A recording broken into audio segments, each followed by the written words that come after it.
बिस्मिल्लाहिर्रहमानिर्रहीम। अस्सलामु अलैकुम वरहमतुल्लाहि वबरकातुहू। जज़ल्लाहु अन्ना सय्यदना मुहम्मद मा हुवा अहलुहू।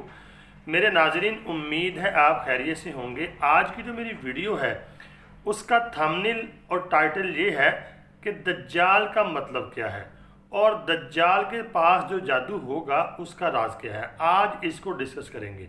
तो डिस्कस करने से पहले मेरी नाज़रीन गुजारिश है, अगर आपने मेरे चैनल कारी बाबर हफीज़.1 को अभी तक भी सब्सक्राइब नहीं किया, सब्सक्राइब लाजमी कर दें और घंटी के निशान को लाजमन दबा दें। आइए फिर इसको डिस्कस करते हैं कि दज्जाल का जो मैनी है वो क्या है और उसके पास जो जादू होगा, क्या उसके पास जादू होगा। तो आइए इसको डिस्कस करते हैं। तो नाज़रीन, ये आपके सामने इबारत आ गई है। दज्जाल जो है ये अरबी से निकले है दजल से। दजल का जो मायना है वो है ढांप लेने वाला, यानी बहुत ज़्यादा ढांप लेने वाला। यानी कि जो दज्जाल है या उसका दजल होगा वो हर एक चीज़ को ढांप लेगा। मतलब ये कि बंदे को धोखे में रखेगा और फ्रॉड में रखेगा और हर बंदा जो है वो समझ नहीं पाएगा। दज्जाल का मैनी ये है।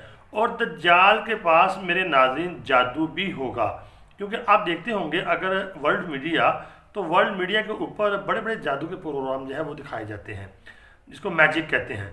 वो मैजिक के ज़रिए से लोगों को, यानी कि उनका ज़हन बनाया जा रहा है कि अगर दज्जाल आ जाए तो उसके पास अगर जादू हो तो लोग इसको यानी कि ऐसे अजीब ना समझें। तो दज्जल का माना जो है बहुत ज़्यादा ढांप लेने वाला, यानी हर चीज़ को वो ढांप लेगा। होगी उसके अंदर बुराई ही बुराई, लेकिन बंदे को समझ नहीं आएगी। बंदा समझेगा यही हक है, यही सच है, हालांकि उसके अंदर झूठ और फरेब होगा। दज्जाल जो है हर चीज़ को, झूठ को ढांप लेने का यानी नाम है। तो ये ज़माना अगर आप देखते हैं तो वही ज़माना नाज़रीन चल रहा है इस वक्त। अल्लाह रब्बुल आलमीन से दुआ किया करें, अल्लाह रब्बुल आलमीन मुझे आपको दज्जाल के फितने से महफूज फरमाए। आपने जो मुझे कमेंट लाजमी करना है, दुआओं में ज़रूर याद रखना है। अस्सलामु अलैकुम वरहमतुल्लाहि वबरकातुहू।